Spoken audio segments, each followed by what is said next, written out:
In Matthew chapter 24 verse 3, the disciples asked Jesus 3 questions. Here I want to look at the third question, what about the end of the age? Western Christians have been taught that this means the disciples were asking about the end of the world. This is what futurists believe.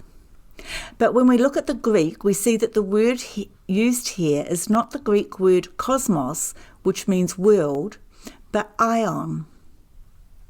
The King James Version might translate this as world, but other versions, including the New King James, do not. Aion is generally accepted to mean age or period of time, not world. With the destruction of the temple which Jesus prophesied about in chapter 23, it would be the end of the Jewish sacrificial system and priesthood. Jesus had just told them that the temple would be destroyed, and they were justifiably concerned. You see, no temple meant no sacrifices, and this in turn means no forgiveness of sins.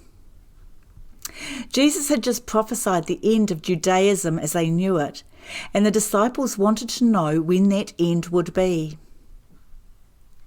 This idea was not a new one to them, in the sense that the Jewish people recognised two ages already, the one in which they lived under the law and the future age of Messiah.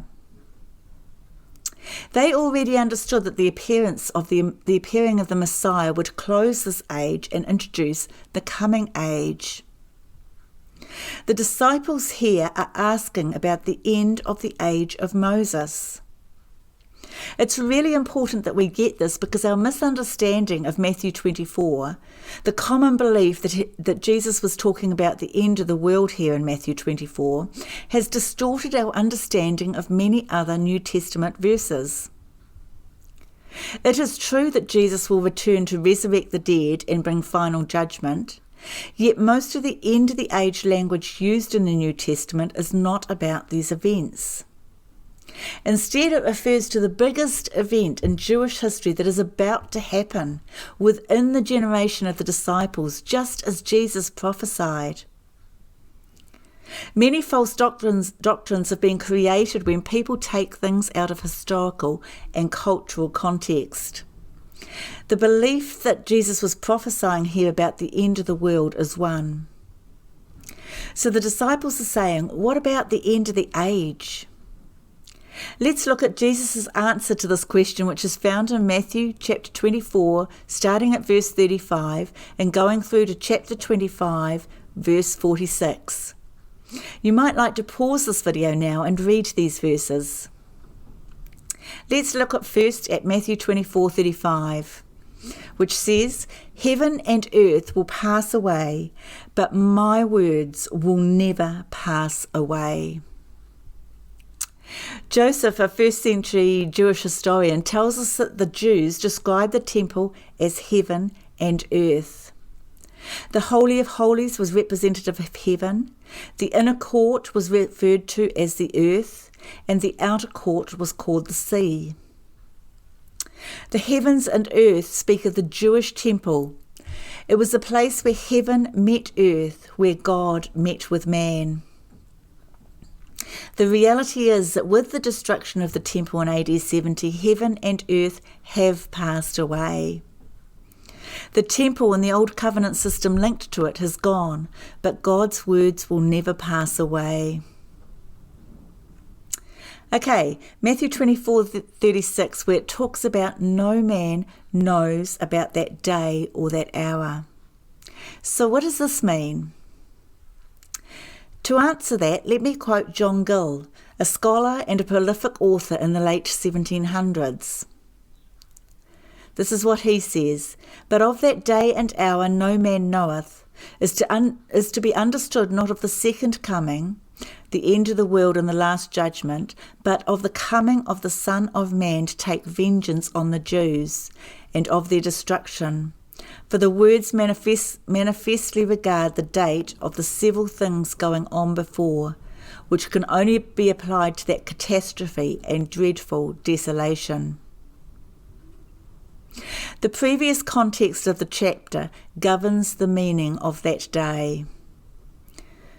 That hour relates to the judgment that Jesus prophesied over the Jews for their rejection of him. In other words, the destruction of Jerusalem and the temple. As we move into verses 37 to 39, these verses reference Noah. As it was in the day of Noah, so it shall be at the coming of the Son of Man. So, in the days of Noah, let's consider who was taken away. It was the unrighteous who perished, who were taken away, not the righteous, wasn't it? In the days of the flood, Noah declared a coming destruction, yet people carried on with their normal lives and ignored the warning. In the same way, in Matthew 23, Jesus pronounces judgment on the scribes and the Pharisees and that generation. He gives them clear signs of what they could expect to see prior to this judgment coming upon them. As God did in the times of Noah, Jesus in the early years of the first century declares a coming destruction, but here also people would not listen. As in the days of Noah, so it was in AD 70 when Jesus in his coming destroyed Jerusalem like a flood. This is not about Christians being raptured, people. On to verse 40, where one is taken and one is left. Here you have reference to the arbitrary way in which the Roman army would seize and kill the Jews in AD 70. Literally cutting one farmer in half in the field while leaving the other standing. It's of interest to see that Jesus' words, as in the days of Noah, and one will be taken and one will be left, are not actually included in Mark and Luke's accounts of the Olivet Discourse, which are found in Mark 13 and Luke 21. However, we do see Luke recording them in Luke chapter 17. Where the Pharisees asked Jesus when the kingdom of God would come. This is something that should give us pause to think. Jesus came into his kingdom 2,000 years ago. This is not a future event. Finally, in this section we come to verses 42 to 51, which were an admonition to watch and to be ready and expectant. Jesus is telling his followers to watch out for the signs he has talked about, to be ready, to be expectant. You see, it would have been very tempting for Christians to become complacent over the years AD 30 to AD 70. It would be easy for them to stop believing that Jesus was coming in judgment upon Jerusalem. Though they didn't know the exact hour, the disciples knew what to look for. They knew the signs that would precede the destruction of Jerusalem and the temple, which brought an end to the old covenant.